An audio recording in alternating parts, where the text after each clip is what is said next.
Picture a wedding in Cana. Happy sounds of laughter and music filled the air. Family and friends were there to celebrate with the happy couple. Jesus and his disciples were also guests, adding to the joyful atmosphere. It was a time for celebration, new beginnings, and shared happiness. The wedding at Cana was a beautiful example of love and commitment. As the party went on, something unexpected happened. They ran out of wine.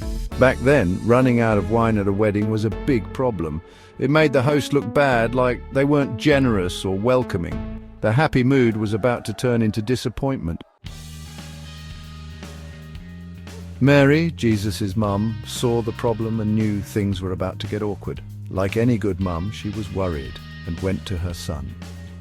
"They've run out of wine," she told Jesus, knowing he'd understand how serious this was.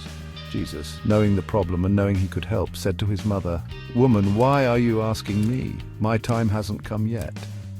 But Mary trusted her son's kindness and power. She simply turned to the servants and said, "Do whatever he tells you." Jesus then told the servants to fill 6 big stone jars with water. These jars were normally used for washing, and each one could hold about 20 to 30 gallons. The servants did as they were told, filling the jars all the way to the top.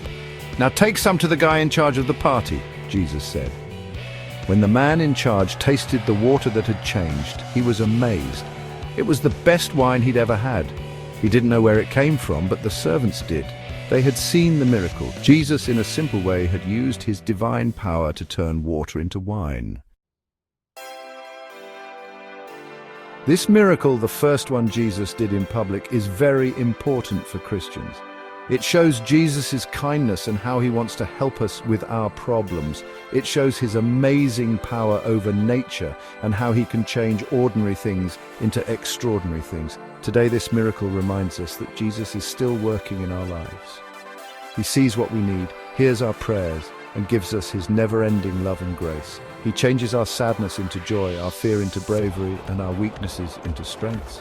Just like the water changed into wine, we too can be changed by him. Let's go to him with open hearts and strong faith, trusting that he will make everything new.